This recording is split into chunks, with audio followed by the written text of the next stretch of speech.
So today we have Matt Hartney from Inspire Energy. And Matt, we have a protocol here which eases the tension, and it actually means you have to touch my ball. Can you do that, please? That's the ball, yeah. Because there's some good vibes coming out. Great. Thank you so much. You've been in solar since 2008, so you're really a veteran about it. Tell us how you got into solar. Yeah, I finished my apprenticeship as an electrician, and then I started my business doing smartboard touchscreen things in schools, and the renewable energy solar was always an interest of mine. So I went and done the solar course. Back then there wasn't much solar going on. I've done a handful of jobs, mainly for family, friends, that sort of thing. And then about 6 months after I'd started doing solar, the government $8,000 rebate came out. Solar really went sort of crazy from there. So I was doing electrical and solar sort of as a side gig, and then the solar sort of took over, and ever since then we've just been doing solar. Right. So that was actually the 60 cents feed-in tariff and the $8,000 rebate, and that got you really started, is it? Yeah, it did, yeah. Yep. Mm-hmm. And where do you kind of operate? Did you always operate all across Sydney, or you got a certain area that you kind of really specialise in? We're Western Sydney based. We operate out of Gregory Hills, Camden area.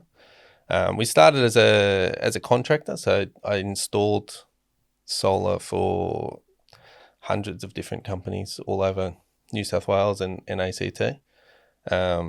Employed a heap of apprentices and myself. So obviously when I first started, it was just myself in a Mitsubishi Express van and a first year apprentice, and we're installing solar. One system took a day and a half to install a system, and then from there hired a bunch of apprentices. A lot of those apprentices are still employed with us at the moment. They're obviously tradies now and still working within the business. So you've gone from a two-man band to how many people you got employed now? Full-time staff, we've got, I think, 18 at the moment. We also have a network of fully inducted subcontractors that we use as well for installs. So of that network is about 30 or 40. Right. So what services do you actually offer? Our main business is residential and commercial solar installations. We are starting to get quite a lot of battery inquiries, and we are doing a lot of battery storage installations. EV charging installation is starting to be a market that we are growing in. We're doing a fair bit of EV charger installations now as well, and integrating that into the solar systems. Right.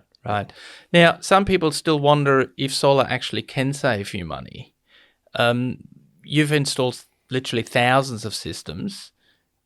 Is solar worth it?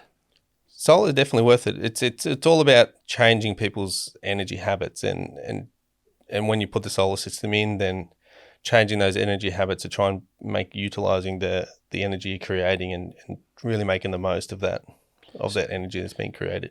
So you're saying that if I make solar during the middle of the day, then I should try to use electricity in the middle of the day. Can you give me an example? Yeah, so changing those energy habits to try to make use of the energy that you're creating on the roof. So changing those habits to be able to use more of the solar energy during the day. So changing the pool pump to come on daylight hours, trying to use delay start on a few of the appliances. A lot of the new appliances have delay starts now, where you can load the dishwasher, you can load the dryer, you can load the washing machine and delay start that function so it can come on during the day. So you can really make use of the solar energy you're creating, and really, especially now with the rates of electricity going up, the more you can make use of the solar, the less you can export into the network, the more viable the solar becomes. So what about the aircon or my hot water? Yeah, so definitely with the air conditioner. The air conditioner is one of those loads that everyone wants to be comfortable in. At 40-degree day, you don't want to be coming home to an oven at home. So and with the solar, if you can have the air conditioner coming on at lunchtime, so by the time you get home, the house is already cool.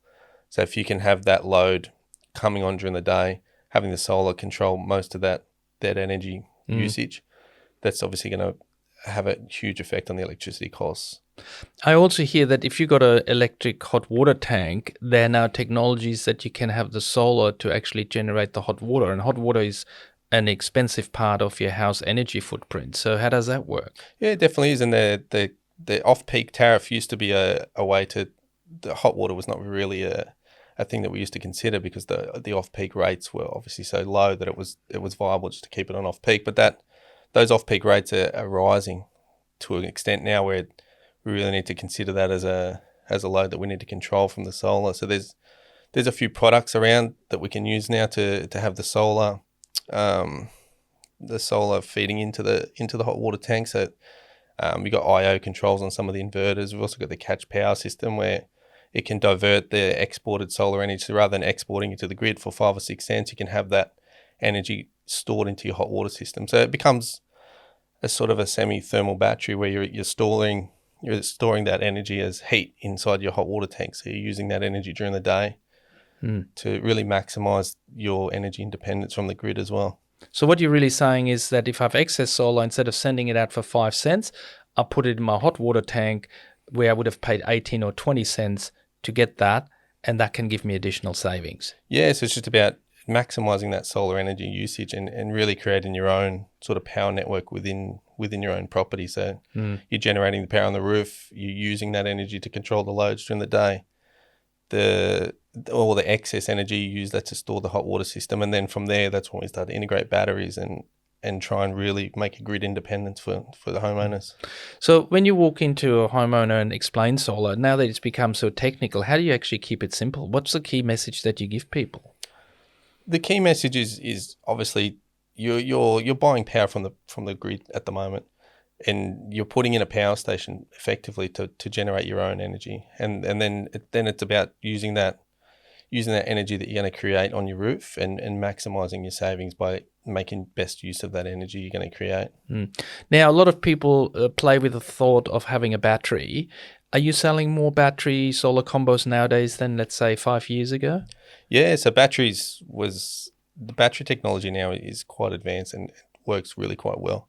And with the rate of electricity that continually going up, the inquiries for batteries now have exponentially increased. And we do quite a lot of battery installs, battery sales and that now as well. A lot of the reason for the battery installs is grid independence. We did have quite a few clients that we had to install after the fires went through a few years ago, where they lost power, they had no power. They're all using diesel backup generators. Whereas if they have the battery backup systems there, they can keep things like the water pumps going. They can keep basic appliances running. So educate me a little bit about battery. I got a battery, there's a blackout. Do I now just go out and bake a cake? No, so with the batteries, obviously when the grid's connected, they're an energy offset device. When you do have a blackout, we run an EPS circuit, it's an emergency power circuit. So there's certain appliances that you can keep going, which is like your lights, your fridge, your TV, those essential items that you can keep running off the battery. Definitely the PlayStations. Keep the iPads charged for the kids. Right. So you're saying that if you do have a blackout with a battery, you still want to use more your essential items than just pretend you don't have a blackout. Because you got a given reservoir and you got to preserve that till the next day when the solar starts and you fill it up again. Is that what's happening? Yeah, so obviously the battery, you have a certain capacity of energy that you can use. So we try to educate and then also try and pre-wire the system so that it only has those essential loads running during a blackout. And then obviously every day it's going to regenerate itself. So the solar will regenerate the battery and keep those essential loads running. Especially on the rural properties, if you have water pumps, if you're not connected to mains water. So those sort of appliances is essential to running your home. So just having the water pumps available to keep the showers going. Right. Now you do off-grid systems as well? We do a lot of off-grid systems, ground mount solar. It's a different sort of a concept. Those clients they need to be very energy conscious, so they're aware of what they can and can't run during the day. What's the size of a system you do for off-grid? For off-grid, we at residential systems we do generally the 5 to 10 kVA systems is a standard sort of a system. We just commissioned a 112 kVA system. That's a big house. Yeah, it's a small farm out in out near ACT and the country. So that's got 30 kilowatts of PV running through to a 112 kilowatt battery system from the red earth. Right. Yep. So the rule with the off-grid system is really that you have to be very reliable as an after-sale service company, because when they go down, they go down. They have no option. At least with the home you're on the grid, you're fine. So how important is after-sale service? After-sale service is more important than the actual installation itself. Because if you have a system you've installed and you have no one there to service that system, if and when it ever goes down, it's more important than the actual installation itself. There's a lot of companies out there that offer 5-10 year workmanship warranties who've been in business for less than a year. So those sort of items, if you haven't been in business for longer than the warranty period you're offering, there's obviously a red flag that should come up for the customer there. And a lot of those companies are not there in 2 years' time either. No, in the solar industry, there's thousands of companies that have opened up and gone. That's the old trick, isn't it? I give you a really long warranty, I give you a really low price, and then I just disappear, and that long warranty is... Yeah, it's the number one thing we try to educate the clients when we're, especially in the sales process, is if you're going to offer a warranty, a workmanship warranty, has the company been around longer than the workmanship warranty that they're promoting? Because if you haven't been around for that period, how do you know they're going to be around? No, that's to service that warranty in the future. Yeah, that's a very good point. Sometimes we say there's better panels, they're better inverters, they're cheaper panels, cheaper inverter.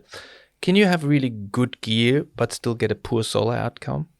Yeah, definitely. You can have the best solar panel on the market installed on your roof, but if that installation isn't designed correctly, if that installation is installed correctly, the end result is going to be the same as if you put the cheapest panel available in the market on the roof. The main thing that it comes down to is the system designed correctly? Is the system installed correctly? And then is that system going to be serviced? So if in 3, 4, 5, 10 years time, if something does go wrong with the system, is that company still going to be around to be able to assist with the manufacturer's warranties and any workmanship issues that may arise? Do you get calls from systems you installed 5, 6, 8 years ago? What's the key issue that people have a problem with? I would say with our systems, it's more upgrades as opposed to problems. I would say over half of our inquiries are customers that we have installed in the last 5 to 10 years, where they're coming back to expand the systems because they've had kids, or their home has expanded and they need more energy requirements, or they're inquiring to add batteries onto the systems as well. We would get 20 to 30 phone calls a week of systems that we didn't install that have issues where they've got an inverter fault, or they've got some sort of an issue with the system not working, or the monitoring has gone down, and the company that they've purchased the system from is no longer around. So they don't actually have any point of call for service or warranty issues, because there's no, especially with even with the manufacturers, a lot of the manufacturers have come into the country that were high volume, big flashy brochures. They sold hundreds and thousands of units, but 3-4 years time they're gone. And then the end user is the one who suffers, because especially if they've bought that from a company who's not around anymore, the manufacturer's not around anymore, the installer's not around anymore, they've got no point of call. So that's when they come to us. I bought a cheap system. Now it's 4 years on. I got problems. I ring the company. They're not around. The manufacturer of that product is not around. I now have what's called a solar orphan, and now I call you. What do you do? So we have an in-house service team that we do send out. Obviously, we have to go out and establish what the problem is, because with all our systems, we have monitoring on every system that we install. So every system that we've installed, we have some sort of monitoring package, either a solar analytics monitoring package or an inverter inbuilt monitoring package. So we're able to log in and see what's going on with our systems and track those. For the solar orphans, obviously, we have to send one of our service techs out to go and have a look and see what the issue is. So you got to charge for that? Yes, correct. Yeah. So, and what do you usually find? Is it salvable, or do you have sometimes just to say, look, this has been installed poorly, it's poor equipment, it's got to go? What's the story? I would say 90% of the cases, the installations need to be replaced. Wow. There's poor quality inverters that they've installed that are out of warranty. We're unable to repair the inverters if the inverter has an internal fault that we can't repair. There's no manufacturer that we can call on to get service parts for, so they're always replaced. So we have 2 service teams that just full time replacing old solar inverters, old solar panels, just a full time service of just going out repairing, replacing those orphan systems. So that you might have a pensioner who thought they bought a really U-Butte system because they believed whatever the sales guy told them, and then you have to go there and break the bad news that, mate, it's actually water in the panels, the inverter is dead, the install was done poorly, and you didn't pay much for it, so you got what you paid for. How do you break that news, and how it usually is received? It's always a difficult conversation because they have their paper here saying I've got a 10-year warranty on this inverter, but the 10-year, it's just a piece of paper. If you can't contact the manufacturer, if the manufacturer is not in Australia, there is no warranty there. So we do have obviously a service call out fee that we go out and have a look.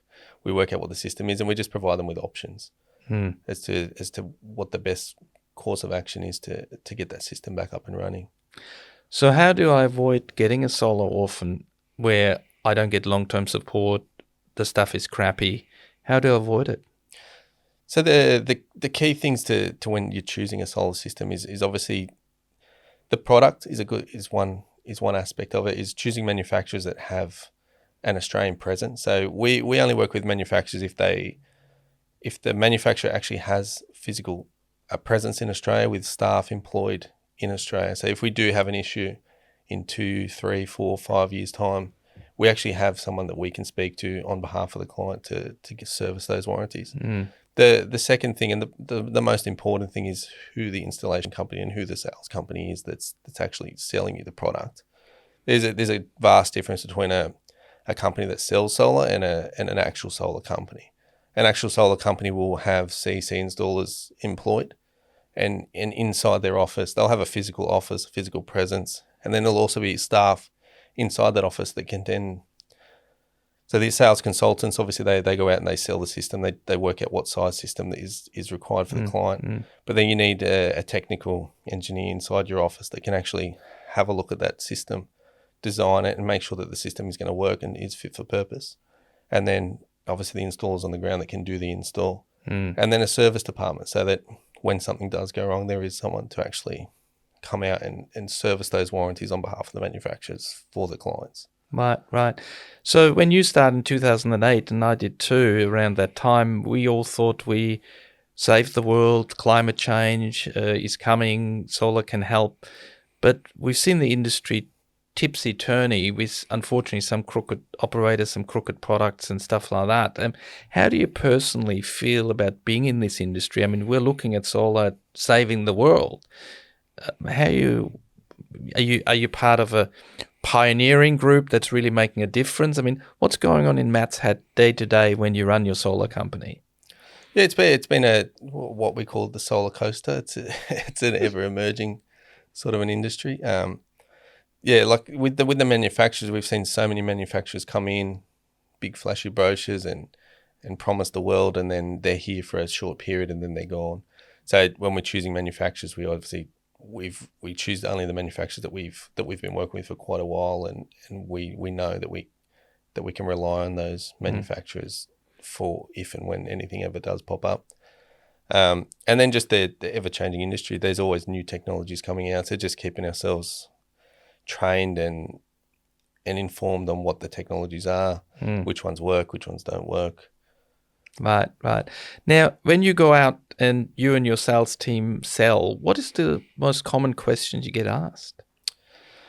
The most common question would be why the Australian cricket is advertising on TV for a certain price, and our price is dramatically different to that. So just explain to the clients what the difference is between buying from a company with shell offices all over Australia claiming to be nationwide, and buying from a local quality installer who's been around for quite some time. that would be the number one question. And recently is now the viability of batteries is that would be the number one question I would say recently that's come up is now with energy prices going up so much, the viability of battery installations now is a big Is coming through. Yeah, definitely. We're all going to have EVs down the track, it looks like. So the increases of EVs, is that in any way connected with solar and batteries? Yeah, so definitely obviously that affects the size of solar systems that we're installing. So we're installing larger residential solar systems now to cater for those additional loads. And then obviously installing the batteries in the event that obviously you're going to be driving your car during the day. By the time you get home, the solar's starting to die off. So we need some way of storing that energy so that you can actually put some of that back into the EV as well. So that it does create it does enhance the return on investment on the batteries by having you're not only offsetting the energy for the house usage, you're also offsetting the energy that you would have been spending on petrol in the EV as well. So when you put all those items together, the return on investment of the batteries is starting to become more and more viable. When it comes to batteries now, what is the recommended size for a family home? So at the moment, most of the batteries that we're installing are between the 10 to 13 kilowatt hour range. We're starting to see those battery sizes increase, especially as people are starting to consider EV loads and more loads over the night that they want to use from the battery. So we're starting to see battery sizes which were around the 10 to 13 kilowatts up to 20, 25 kilowatt hour batteries now. Right. So there's a trend just as bigger solar systems and also bigger batteries. Yeah, especially in the residential market, yeah. The battery sizing and the solar sizing is starting to increase as those loads. In the olden days, when we started, it was a 1.5 kilowatt system that was 6 panels chucked in the middle of the roof.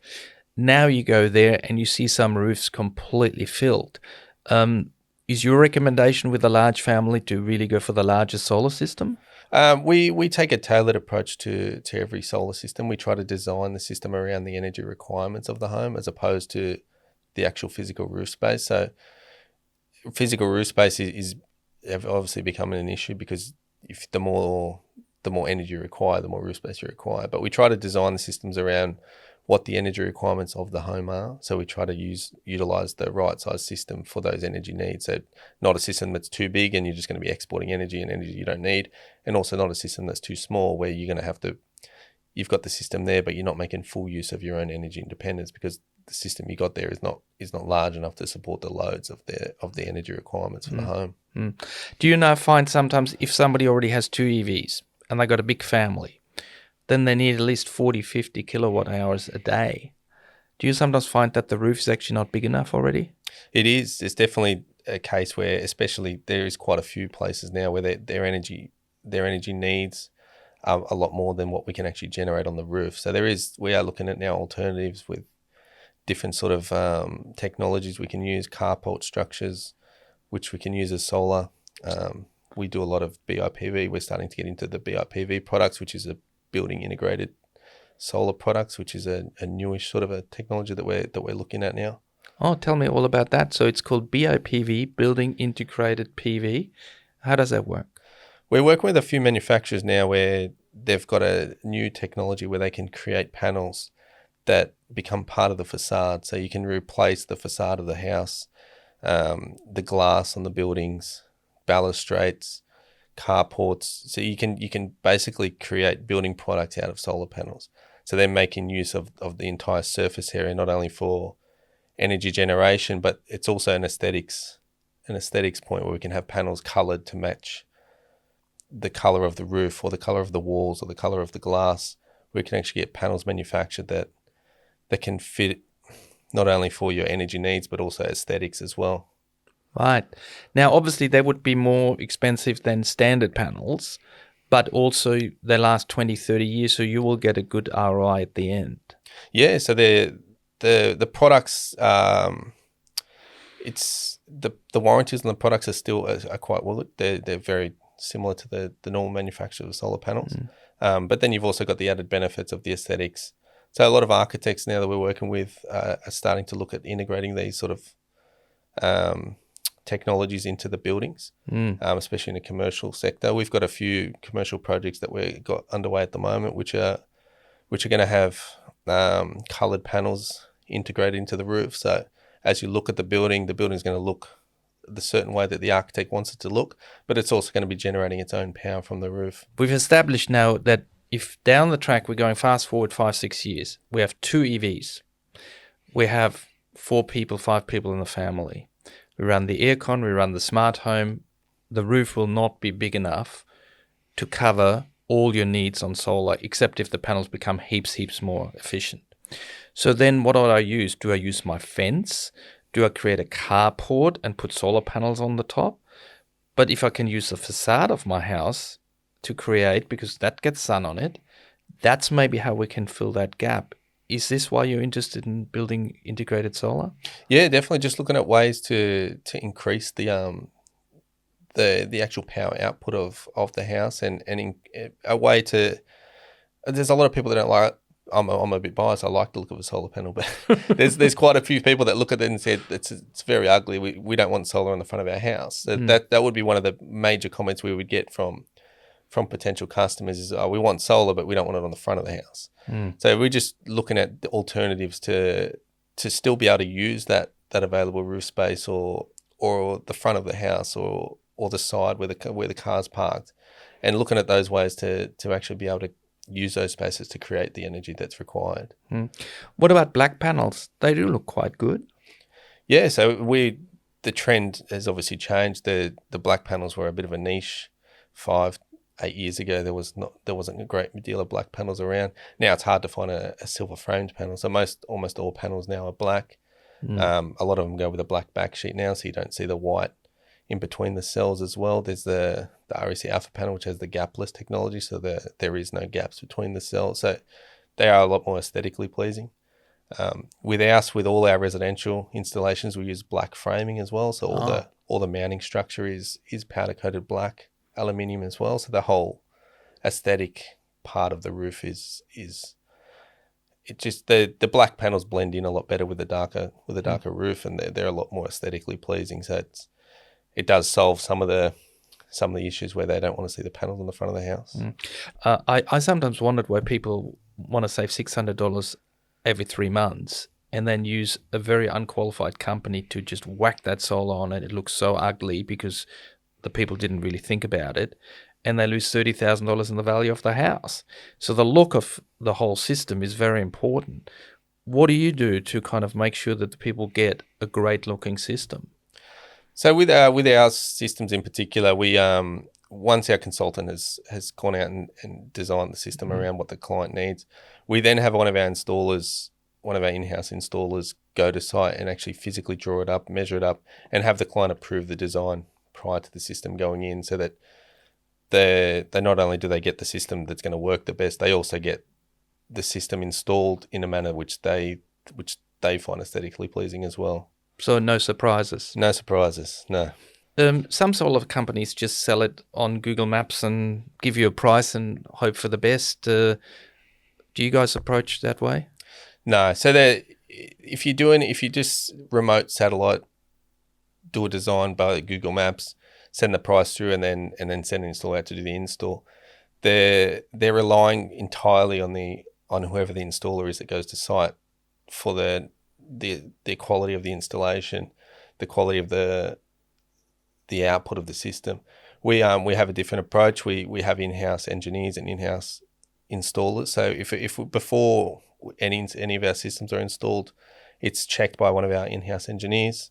One of our installers will go to site, physically measure, which then ensures that the system's going to be designed correctly and it's going to perform and create the energy that we've designed it around. And then also that the client knows what they're getting. So the client will know where the panels are going to go, where the inverter is going to go, how we're going to address the cabling through the roof cavity, or how the whole installation process is going to work. So there's an education piece there as well that happens between the solar consultant selling the system to the homeowner and then our installers actually installing it. There's a whole process that happens in the middle to ensure the quality of the system, and then also so the homeowner knows exactly what they're getting.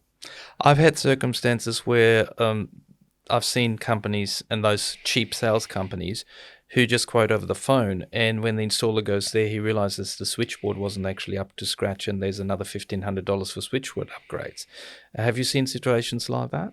Yes, so that would be the number one complaint that we find, and we have people that come to us because they've gone with another company. The installer's turned up, they've been sold 30 panels, they can only fit 24, 20 panels, 16 panels, 6 panels in some cases, and then they obviously cancel contract and come to us. We attack that sort of situation where we vet it in between that process. So we have our consultants, our employees as well, but they're not trained installers. So we train them a lot in the design process and how to size the system. But it's our installers that know how the install needs to take place. So then in between the sales process and the installation process, our in-house engineers or our installers will go to site, check that and address those issues before the install. So the surprises won't come up on the day of the install. After a couple of years, solar doesn't have any moving parts. Why do I need maintenance? Maintenance is a good way just to ensure that the system is operating correctly. Cleaning the panels is a good thing to do. Not mandatory for warranties, but it is a good thing to do annually or biannually. All our commercial systems, we have maintenance contracts in place to ensure that everything is working correctly. The generation is there. The main thing is we install solar monitoring with every system to ensure the performance is accurate. Solar Analytics is a really good product for that. We can track the performance of the systems and make sure that they are performing correctly. I got that myself. Yeah. The monitoring is a big thing, just to make sure that the system is actually correct and is working correctly. Like, it's one way to ensure, it's one thing to put the solar on the roof and hope that it's working. But if you're waiting for the next electricity bill, if something happens in that period, if you're not monitoring the system and you're waiting for that electricity bill, you get a big surprise when that bill comes in. Got it.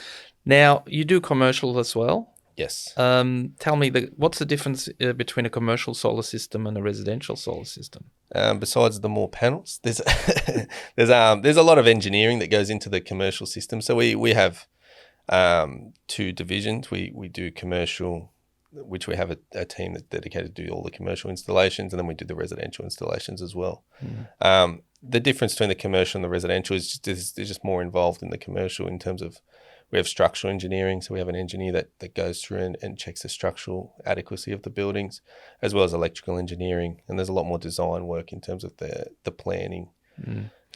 What about the design of the consumption in the first place and getting their consumption data? Yeah, so it's actually easier in terms of in commercial to get a more accurate system design because you get better consumption data. We can generally get interval data from the power companies, so we can design the system more accurately around their energy usage, as opposed to the residential where we just going off daily kilowatt hour usage. Now, look, you come across like a person who is logical, but also from an emotional point of view, where is the most exciting part in solar? I mean, you've done the whole solar coaster and all that. What's the stuff that really excites you, and where do you think we're all going? For me, I'm a bit of an energy nerd. I enjoy the designing of the solar systems and then tracking the performance and the monitoring. The whole design process is what I enjoy. It's probably not for everyone, but for me, that's the part that I enjoy is designing and mapping out the actual system installation, system design part of the system, and then obviously all the new technologies. I'm fascinated by some of the new technology that's coming out.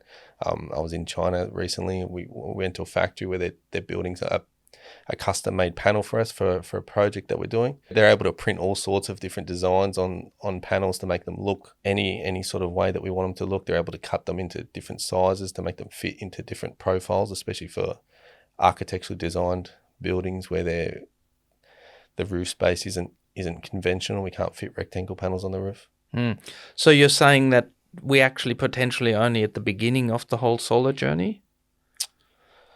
I would say, yeah, it's always progressing. So there's always something new on the horizon that's coming out. Every month, the panels that we bring in, they get slightly more efficient. So the panel wattage is always slightly more and more increasing. I've got in our showroom a 135 watt panel that we were installing 10 years, 12 years ago. And that same brand of panel now, 430, 440 watts. The physical size isn't dramatically bigger. There has been a bit of an increase in the solar panel size, where they used to be only 15 kilos, 18 kilos, and now you're getting 22 kilos. Do you get any complaints from your staff? The installers hate the some of the commercial system. We have there's panels out there that are up to 700 watts that are 2.5 meters by 1.5 meters, and nothing worse than trying to carry them across the roof and mount them into the scissor lift. Right. But even the residential panels, they have been getting larger and larger, which just changes some of the design around the mounting structures, and it does create those sort of challenges. Sometimes having a bigger panel with a bigger wattage means you can actually get a smaller system on a roof, isn't it? Because there are certain corners you cannot fit that large panel anymore, which a smaller panel would have been able to fit on. So that's where the manufacturer really should have talked to the installers. Yeah, and there's also a difference between the efficiency of the panel and the size of the panel. We have panels out there that you might be comparing a 410 watt panel and a 440 watt panel, and to the end user they see the 440 and think that the 440 watt panel must be better than the 410 watt panel, but it's not always the case. The 440 watt panel might be physically larger than the 400 or the 410 watt panel. So in terms of cell efficiency and actual generation per square meter, there could be a difference there in those panels as well. So from what I pick up there, how important is efficiency in the panel? The efficiency is almost the most important part of the panel. So that actually is the power generation of the panel. The more efficient the panel, the more power we're going to get out of that panel per square meter. So, and now with the higher energy requirements of the homes, the more power we can get out of each per square meter is the goal. So the more power we can get out of the roof space, the better the system's going to be. Now, remember the olden days, there was the Ford versus Holden argument, and we got a bit of the string inverter versus optimizer and microinverter argument. Where do you sit with that? Every single system has its own application. So with us, if it's a quality manufacturer, we work with quite a few different products, and over the years we've worked with a multitude of different products. There's a different for us personally anyway, or for me personally anyway, there's an application for everything, and depending on what the application is would depend on what product we design for that system. There's a case for microinverters and AC cabling through the roof cavity. There's optimizing systems where shading and mismatch in panels is a big thing. So that's where optimizers can come into play. There's also cases where we don't need optimizing on the entire array. We only need a handful of panels on the array to be optimized. So that there's a different solution for that. And then are you talking about Tigo there? Yes, yeah. So we use the Tigo energy if it's just a handful of panels around a chimney that need some optimizing, when we believe there's not a case for the whole array to be optimized. But there's a different application for everything. Some companies out there and go, oh, well, you need an optimizer, you need a microinverter. It's the only solution that is the best. Do they actually play with the customer's mind and sometimes charge them more what needs to be? Yeah, I think so. So it depends. If with us, there's an application for everything. So if we have a look at the site and we don't believe you need that more expensive option, we'll design a system around what we believe is going to be the best outcome for our clients. And then there's times when we believe that there might be a case where the panels need to be all optimized, and they've got other companies telling them the stringing system was going to be perfect for your house, but we design the system around what the client needs. So depending on what the client needs is what we would prescribe for that installation. And do people are receptive to those explanations, or do they sometimes, the retired engineers, they think they know better than you and they argue back? And what's the story? There's always people that think they know everything. Sometimes I can fall into that category as well. But it's just about education, and we can give them the facts and let them make up their own decision around what we believe is going to be the best for them. But at the end of the day, it's the client's house, and if they have a particular system that they want to go down, we're happy to facilitate that as well. So you're kind of in an area that has a lot of families and growing families, etc. So what does your average customer look like, and how do you win them over? Yeah, so we're located in one of the areas which is one of the sort of booming areas in New South Wales, where there's a lot of residential development going in southwest Sydney. We have a physical presence in the area. We have employed staff within the area. So we do try to educate the clients that we are going to be there for the future. So we've been there for the last 10 years. We're going to be there for the next 10 years. We sell quality product. We sell quality installation, and then we also have the after sales service, and we actually have somewhere that they can come to if there is an issue, or if they do have a question about how their monitoring is working, or if they do have a question about batteries, or if they do actually want to come and physically see what a battery upgrade looks like. They do have a showroom where they can come to and feel and touch the product. Yeah, correct. Yeah. 6.6 was the system 2, 3, 4 years ago. Now we move into 8 and 10 kilowatt systems, and even bigger. But what's the ROI on that, and how much can you actually save on solar a year? So most of our clients save up to about 70 to 75% of their electricity consumption. It can be all designed through the solar system. Return on investments, providing that they are using their solar, is on average around 3 years. So they're getting a return on investment in 3 years, which is quite a significant saving. So if I can save $2,000 to $3,000 a year, and I get my money back after 3 years, but the system lasts 20 years. If I do my math quickly, what's 17 times 2,000? That's $34,000 that I save in my pocket over the life of the system. Yes. Yep. So it's much better than putting your money in the bank. So you get a much better interest rate, much better return on investment from a solar investment than you would from any cash investment put into the bank. Most solar companies have to have installers that are accredited by the Clean Energy Council. Do you have any other specific qualifications from your company perspective? Yeah, so their company itself is accredited with the Clean Energy Council as an approved solar retailer as well. So we're vetted and approved to actually sell and recommend solar systems to clients.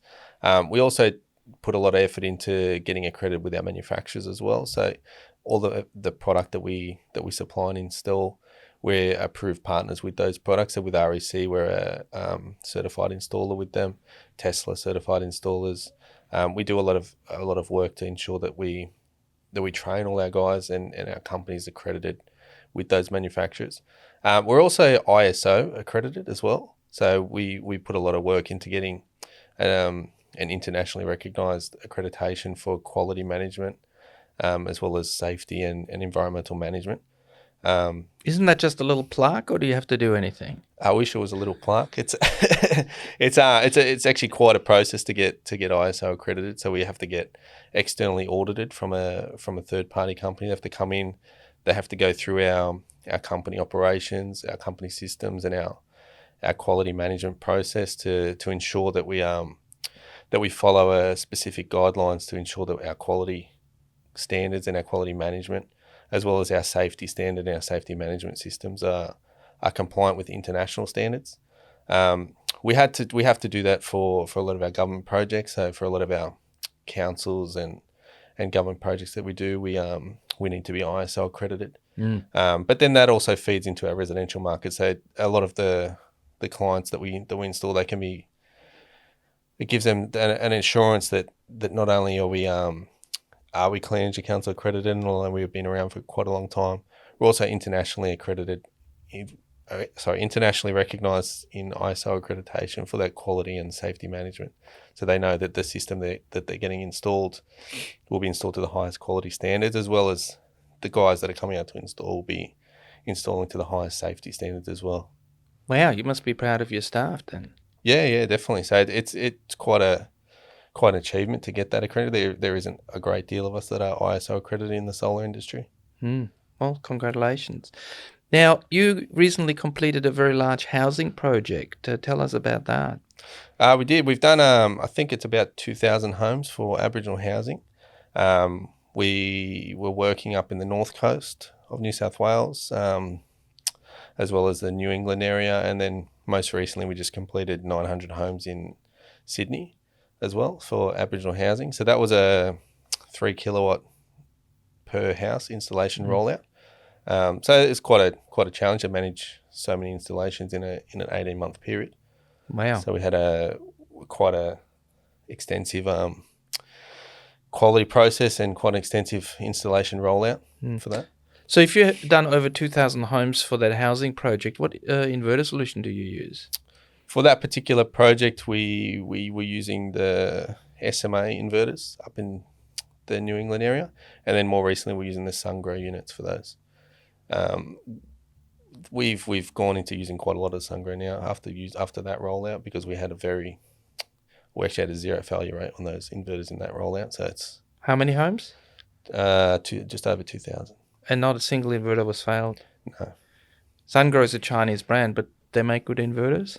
Yeah, we've had quite a good experience with SunGrow. We don't pick a manufacturer unless they do have an Australian office that we can contact, and then all our manufacturers we've worked with for quite a number of years. So we know not only are they a large manufacturer and they can support the product that we're trying to install, but then they also have an actual Australian office. So if there is something that we need, some technical support, especially with inverters, with technical commissioning, those sort of issues, we have someone we can actually call. And then for warranty, if something does happen in the future, we actually have someone that we can go to and actually service those warranties through the manufacturer.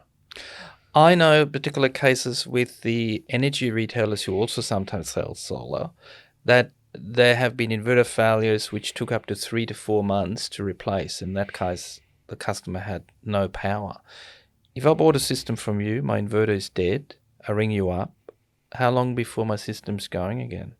With most our manufacturers, it's quite a quick turnaround in terms of warranty replacement. We with Fronis, we credit ourselves as a Fronis service partner, so we have access to circuit boards and parts and replacement units should that arise.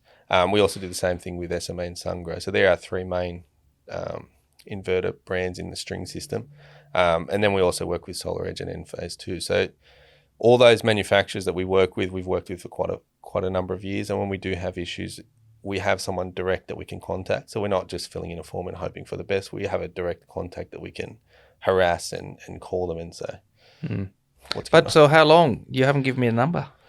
It varies. Generally, we try to solve the thing within a fortnight. Right. Yeah. Okay. Well, it's better than 3 to 4 months. Yeah, definitely. Now, when it comes to batteries, etc., we have heard about some issues with batteries, like with scooter batteries, etc. How safe are home storage batteries? The home storage batteries are come up under a different standard as those sort of batteries. The home batteries that we install, they have a battery management system, so they can actually shut the cells down if they're getting too hot, if they're going over voltage or under voltage. The installation of the home batteries is generally in an area outside the home, in a non-combustible backing or on the external of the property. So the southern wall, for example? Yeah. So the installation standards for the batteries ensures that the installations are quite safe as well. We when we install them in garages and in trafficable areas, there's bollards that go in front of them. The actual installation of batteries is quite safe. Now, Tesla batteries, they're quite popular, aren't they? They are. So the Tesla battery would be probably the highest one that we get in terms of inquiries. They do quite a good job of their marketing of the actual product. We get people coming in specifically to buy that product. It's a good product.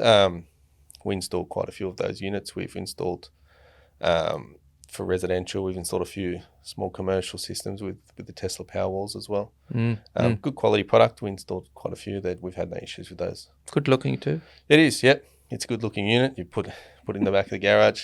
Have the Tesla car in front of it. Yeah.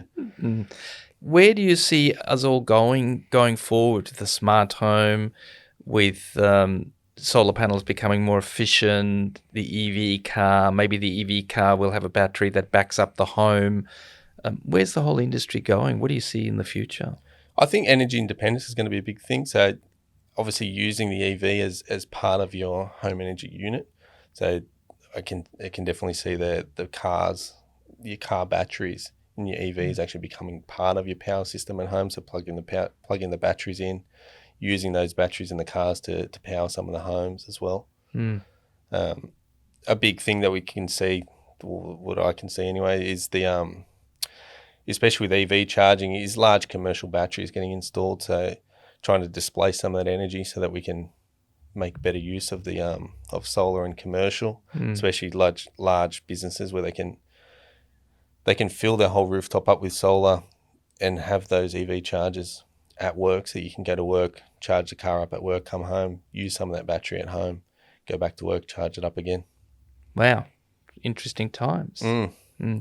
Now, I've always wondered a little bit. I mean, let me be your accountant, and I'm advising you sell more really cheap solar systems because it's easier to sell them, and then in 5-6 years' time, just do a runner and leave all the people in a lurch, but you run with lots of pockets of cash. Why wouldn't you do that? I'm a little bit too young to retire, and I don't know how far I could run. The world's a very small place now. So for me, it's I mean, like, we're all in business to do well, but we're also in business. It's also something I enjoy. So I'm not interested in selling a cheap system, having all those problems come up, closing up, starting again, and doing it again. I've been doing it since 2008, and I plan to be doing it for quite a long time more. So for me, it's more about the solution and ensuring the solution works correctly, and then it is just selling in high volume. Now, in regards to you having been around since 2008, you must have a lot of existing customers that come back and recommend you to friends. Is that what's happening? We do. I'd say over half of our residential sales is referrals. So we rely heavily on that return business. A lot of those customers that we've installed over the past sort of 10, 12 years are now coming back to expand the systems and starting to add battery storage onto the systems. And then eventually those customers will then come back for their EV chargers as well. Let's say I'm a customer. What's the installation process look like? How long does it take? So for us, it's generally between sort of 2 to 4 weeks. We try to keep our installation process for residential in that sort of lead time. Commercial can blow out a bit further because there's a lot of back and forth with the DNSPs to try and get grid approvals. But for residential, we try to have a 2 to 4 week process turnaround time from the sales to the actual installation and system handover. The process for us, we have the sales consultants who go out. They'll vet the customer. They'll decide on the size of the system. They'll present the proposal, and once the customer decides on what they want, it then comes into the in-house team. From there, we will then have a look at the installation, check the design, and make sure that is going to be the most efficient. We send an installer out to site to actually check to see, is the system going to work? What type of brackets do we need? How much cable is required? Is there any works to switchboard that need to be done for the metering application? Most companies wouldn't do that. They would just rock up on the day. Yeah, but that's what sort of sets apart the solar companies from the companies that just sell solar. So for that, and then once we're happy with the installation can go ahead, that it's fine, it then goes across to the admin team. The admin team will then do the grid applications. They'll liaise with the client's energy retailer to organise the metering, organise all the procurement of the stock. Once we go do the install. Once we've done the install, it then comes back into the office again, and then we quality check everything through our CRM to make sure that the installs are done exactly as per our quality standards, and then all the data for the customer is saved in our CRM. So if they call us in 4 or 5 years' time, we have access to all the installation photos from the pre-inspection, the actual install. And then obviously you're monitoring as well. Yeah, so we set up the monitoring for every single system as well. We train the client in how to read the monitoring. The monitoring is great because if the customer calls up in a year's time, just to see whether they're saving on their electricity, if their bills haven't. One of the common things we find is they'll put a system in and then they'll start using double the amount of energy that they were using before the system went in. So the solar system is doing its job, but they're now using more energy than they were before the system went in. So the monitoring is a good way to demonstrate that the system is working and it's reaching those ROI targets. But then it's also a way to then look at how to design the system in terms of adding a battery or expanding the system in the future as well. We recommend every customer get solar analytics.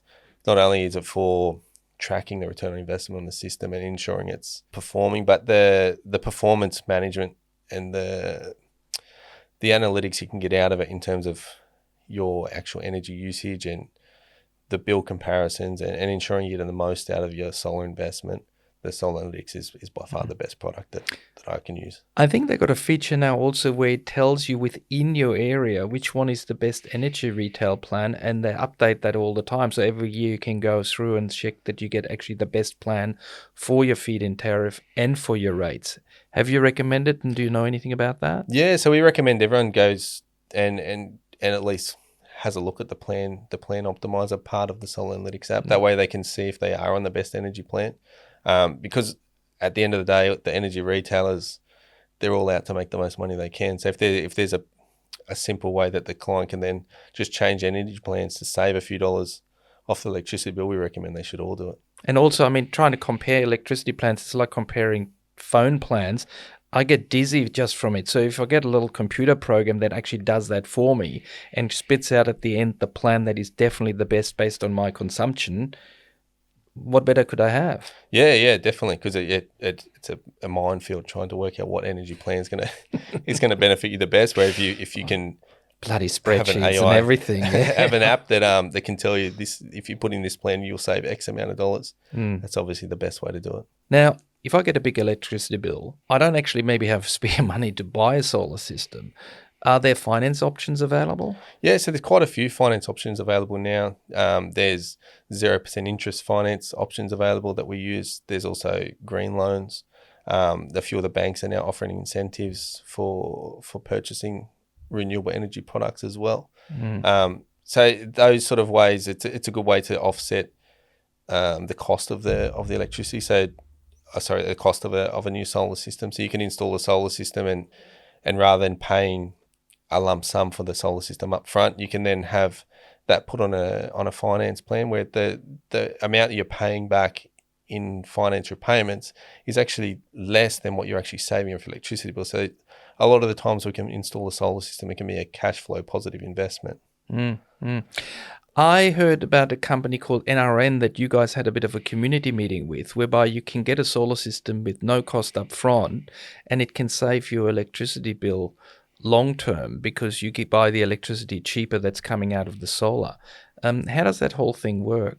Yeah, so we started working with NRN Group. It's a newish sort of a concept in residential. In commercial, it's we've been doing it for quite a while. Power purchase agreements where we put the solar on the roof, and rather than actually buying the solar, they're buying the energy that's created from the solar. So in commercial, it's been around for quite a while. In residential, it's a newer sort of a concept. So with the NRN systems, they actually cover the cost of all the equipment. So they'll put the equipment in, they'll service and maintain the equipment. And they use quality installation companies like Inspire Energy that will come in and do the installation. So it's done 100% properly. But then the end user isn't actually purchasing a system. They're just actually buying the energy that system's created at a lower rate than what they would be if they were buying it through the energy retailer. So let's say they pay 35 cents from the energy retailer, but for the power coming out of their own system, they only pay 18 cents. Yes. So they literally can have an electricity bill that is only half what they normally would pay. Yeah, so effectively what they're doing is rather than buying from the power station that the energy retailers are using in the public network, they're basically putting their own power station system on the roof and buying the energy from the rooftop solar. So it's actually one way to combine the cost of living pressures if you own your own house. Yeah, definitely. So it's a way to then bring down your electricity bill without any investment whatsoever. So you have another company who's actually investing in the equipment that's going in, and you're just actually buying the energy at a cheaper rate than you would if you were going to buy it directly from the energy retailers. It's a no-brainer for me. So I'm really just wondering, an EV is only going to make a difference in that whole climate change argument if it actually is powered by solar and renewable. Because if we get it from the coal-fired power station, we're back to square one. So how could I actually drive my EV guilt-free? So obviously it becomes part of your energy independence. If you can put in a larger solar system, a larger battery system in the home or in the business that can actually charge the EV, then that's one way to offset that sort of fossil fuel usage from the EV. So we are starting to see a lot of larger businesses start to invest in large scale solar and battery systems with the EV chargers available for their staff. And I think that in the future that's going to become more of an incentive for some of those larger companies to do that for their staff.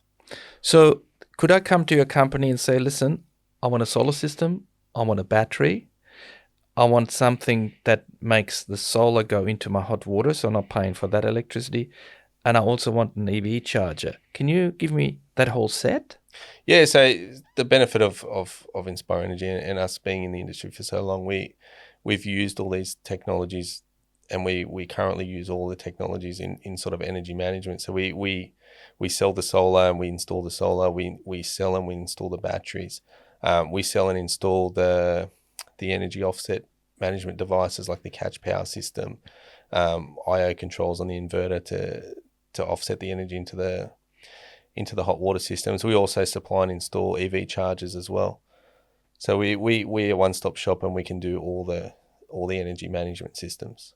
And then if I have a problem in 4 or 5 years' time, will you be around to help me? We will. So that's the benefit of buying from a larger local solar company that have staff. We have relationships with all the manufacturers that we use, so we can assist them. We can honour the manufacturer's warranties on behalf of the clients. We also have staff that can troubleshoot and solve those sort of technical issues for the clients as well. All right. Well, thank you so much. It was really enlightening to learn more about your business. Cool. Thanks a lot. Thank you. I'm inspired. Want more energy answered? Visit yourenergyanswers.com for quality energy products, tools and calculators, and find your quality local installers. Please support the channel by liking the video, hit that subscribe button, and ring the bell, and check out all our other videos. You're still here? I'll see you next time. Bye.